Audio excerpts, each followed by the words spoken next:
Hello dear students, welcome back to organized knowledge channel. और आज की जो वीडियो है उसमें डिस्कस करेंगे worksheet 49B for class 9th, subject science है।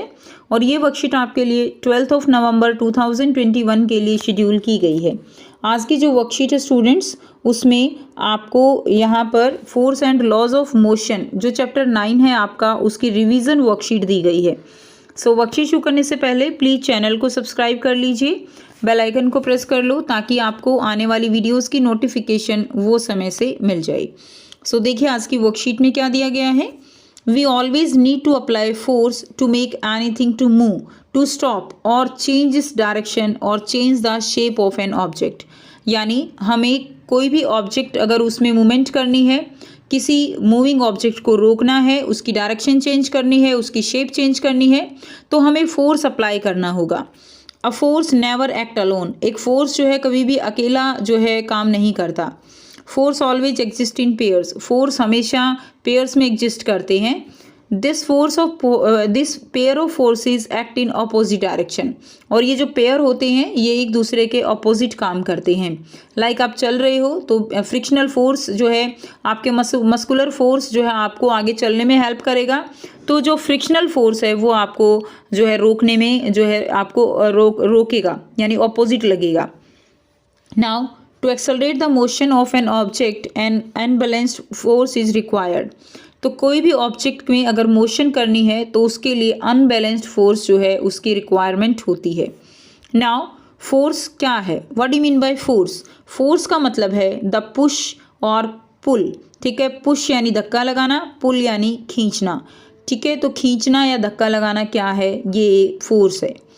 Now force is of two types, one is balanced force and another is unbalanced force. Balance force resultant force is zero, यानी आप एक ही बॉक्स है, इधर से भी धक्का लगा रहे हो सेम, इधर से भी, क्या इसके अंदर कोई मूवमेंट होगी, बिल्कुल नहीं होगी, रिजल्टेंट फोर्स जीरो रहेगा। अनबैलेंस्ड फोर्स क्या होगा, resultant force is greater than zero, जो रिजल्टेंट फोर्स होगा वो ग्रेटर देन जीरो होगा in case of unbalanced force, ठीक है। तो ये हो गए बैलेंस्ड एंड अनबैलेंस्ड फोर्स। तो कोई भी ऑब्जेक्ट अगर हमें मूव करना है तो उसके लिए हमें अनबैलेंस्ड फोर्स लगाना होता है। Now what are its unit, unit is kilogram metre per second square, और न्यूटन से हम फोर्स को रिप्रेजेंट करते हैं। अगर 1 न्यूटन की डेफिनेशन देनी है, then 1 unit of force is defined as the amount that produces an acceleration of 1 metre per second square in an object of 1 kilogram mass, ठीक है। तो यानी 1 यूनिट ऑफ फोर्स को हम कब कहेंगे, जब 1 किलोग्राम मास होगा उसके अंदर एक्सेलरेशन कितना जनरेट होगा, 1 मीटर पर सेकंड स्क्वायर, उसको हम 1 न्यूटन फोर्स कहेंगे। Now force and laws of motion. Laws of motion, there are Newton's laws of motion, first, second and third law. First law of motion क्या कहता है, an object remains in the state of rest or in uniform motion along a straight line unless compelled to change that state by an applied force। कोई भी object वो rest में है तो rest में रहने की कोशिश करेगा, अगर वो मोशन में है तो मोशन में रहने की कोशिश करेगा, जब तक कि उस पर कोई भी एक्सटर्नल फोर्स अप्लाई नहीं होता है। नाउ इनर्शिया, इनर्शिया क्या है, inertia that is the tendency to resist the change, यानी कोई भी चेंज जो है उसको अपोज करना, उसको अपोज करने की जो टेंडेंसी है, that is known as inertia. Next is mass, mass is a measurement of inertia, ठीक है। जितना ज़्यादा मास होगा उतना ही ज़्यादा उसका इनर्शिया होगा। एग्जाम्पल में हमने पढ़ा था कि एक 5 रुपीज़ का कॉइन है और एक 1 रुपये का है, तो किसका इनर्शिया ज़्यादा होगा, 5 रुपीज़ का ज़्यादा रहेगा क्योंकि उसका मास ज़्यादा है। सेकेंड लॉ ऑफ मोशन क्या कहता है, the rate of change of momentum of an object is proportional to applied unbalanced force in the direction of the force, that is momentum P is equal to mv, ठीक है। P is equal to mv, unit क्या रहेंगी, kilogram metre per second, और force का हम क्या दे सकते हैं, F is equal to ma, mass into acceleration.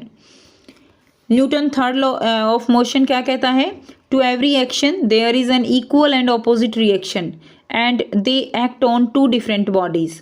हर एक एक्शन के लिए एक इक्वल एंड ऑपोजिट जो है रिएक्शन होगा, ठीक है, जो कि 2 डिफरेंट बॉडीज़ पे अलग अलग पे क्या करेगा, वो उसके ऊपर जो है अपना अपना एक्शन करता है। फॉर एग्जाम्पल आप बोट में जो है अगर उतरते हो तो क्या होगा, आप आगे की तरफ उतरने की कोशिश करोगे तो बोट पीछे की तरफ जाएगी।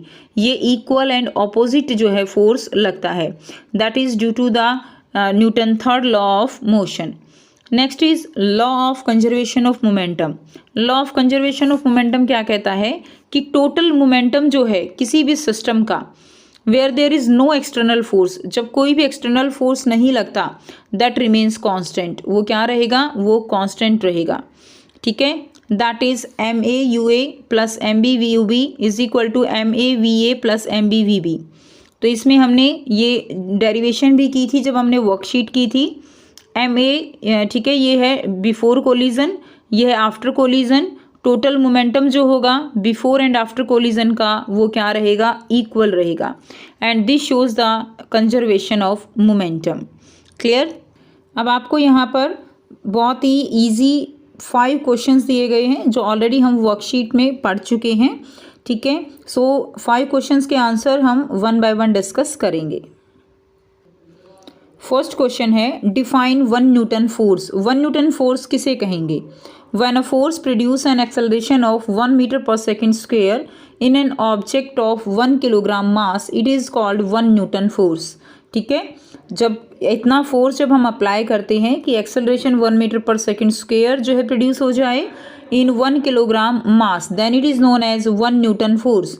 सेकेंड क्वेश्चन है, what is the SI unit of momentum and force. Momentum और फोर्स की एसआई यूनिट क्या होगी?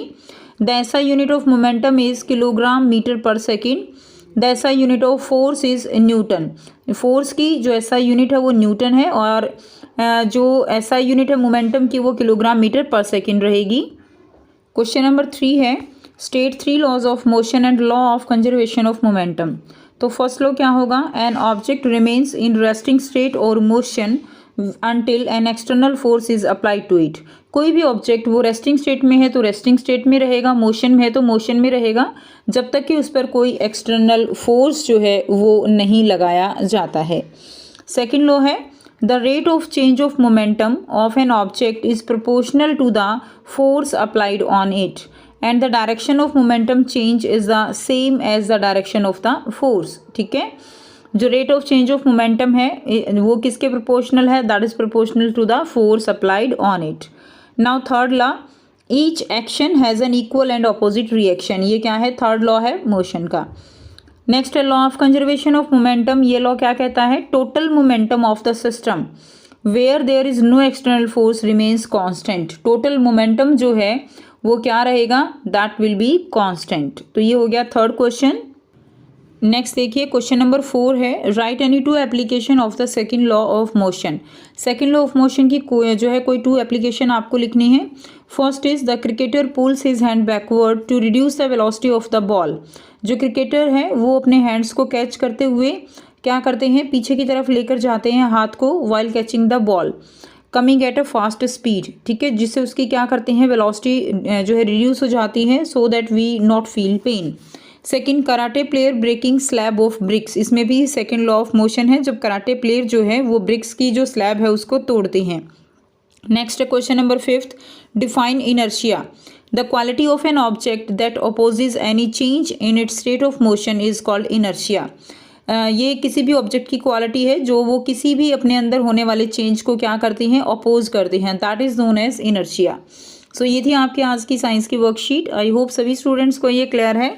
कोई भी डाउट है तो आप पूछ सकते हो। वीडियो अच्छी लगे तो प्लीज़ लाइक कर दीजिए, शेयर कर दीजिए और चैनल को सब्सक्राइब कर लीजिए। So thanks for watching students. मिलते हैं नेक्स्ट वीडियो में नेक्स्ट वर्कशीट के साथ। Take care, bye bye.